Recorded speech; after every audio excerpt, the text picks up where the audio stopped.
आप पूरा लोकसभा का बहस मैंने लगातार सुना।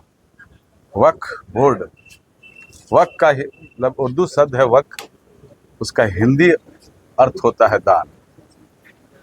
हमारे देश में रेल और रक्षा के बाद 8.5 लाख वर्ग स्क्वायर फीट वक्फ बोर्ड के पास जमीन है। जो उसकी कानून था, जैसे कोई किसी को राजा या जो भी दान किया, अगर वो मर गया तो आज भी कागजों में ऐसे ही पड़ा है। आपको बता दो कि वक्फ बोर्ड से आज पूरे देश में भाड़ा जो आता है उसका अभी मात्र जो है 1423 करोड़ है। अगर उसकी भाड़ा सही से कर दिया जाए और सही से दे दिया जाए तो इस हिंदुस्तान को 12,000 करोड़ मिलेगा। कितना रेवेन्यू आएगा। लेकिन कुछ लोग इसको तूल दे रहे हैं।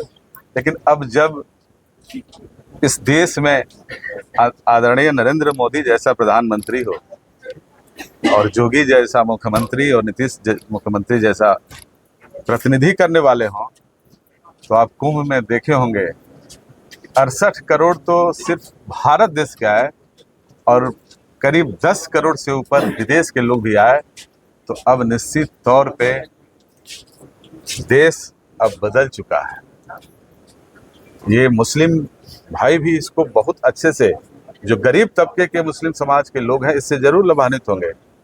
जो नेता सदन में कल भाषण दे रहे थे ओवैसी जी, उनका 150 एकड़ में, जिसमें वक्फ बोर्ड का 30% जमीन है, उनका कॉलेज ये सब है, जो जितना कर्रा चिल्ला रहे थे, अब ये चलने वाला नहीं है।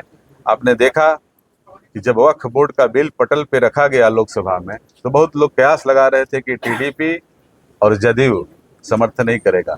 लेकिन पटल पे रखने से पहले ये दोनों पार्टी का व्हिप जारी हुआ और समर्थन किए। ये बिल्कुल देश हित में है। आप जदयू के विचारधारा से रहे हैं। नीतीश कुमार जी के जो पार्टी का नेता है मुस्लिम का, लगता है आज इस्तीफा दे रहे हैं। उसमें से 10-12 नेता इस्तीफा दिए। उनकी दुकान जात पात मजहब के नाम पे जो वोट बांटे और देश में लोगों को बांटे, अपने विधानसभा में अपनी पॉपुलैरिटी गेन करने के लिए इस्तीफा दे रहे हैं। बाकी अभी बहुत ऐसे लोग हैं जो कि आप जदयू में देख लीजिए कि माननीय मंत्री जमा खां है, किसी कैमूर साहबाज से कहाँ इस्तीफा दिए। इल्जाम तो ये लगा रहे हैं कि पहले आप सामाजिक विचारधारा के, लेकिन आप भी चुप हैं। नहीं, ये एकदम बिल्कुल गलत है। बाबरी मस्जिद और राम जन्मभूमि पर जब सुप्रीम कोर्ट का आदेश आया, तो अब राम जन्मभूमि पे करीब 10,000 करोड़ पूरे देश से दान संग्रह हुआ। लेकिन वही बाबरी मस्जिद, जिसके लिए हम लोगों के देश में लाखों नौजवान, लाखों अभिभावक का जान गया, आज बाबरी मस्जिद को बाउंड्री करने के लिए भी 1400 करोड़ भी इकट्ठा नहीं हुआ। तो कुछ मुस्लिम समाज के ऐसे नेता हैं जो हमेशा सोचते हैं अपने स्वार्थ के लिए कि मैं लोगों को बांट के अपनी राजनीति करें। नहीं तो आप बता दीजिए कि बाबरी मस्जिद जिस दिन ढहा था उस दिन देश और नहीं विदेश में क्या स्थिति हुई थी।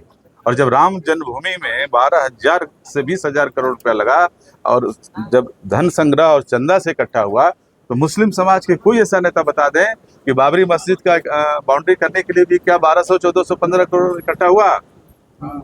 या पता लगा लीजिए, क्योंकि आप पत्रकार हैं। बाबरी मस्जिद के बारे में उस समय आप देख लीजिए कि हुआ इकट्ठा। और आज वक्फ बोर्ड से जो गरीब मुस्लिम लोग हैं, आप देख लीजिए कि कैसे कैसे लाभान्वित होंगे। कहाँ नीतीश कुमार जी कभी सिद्धांत से समझौता नहीं किया है, न करेंगे। ठीक है।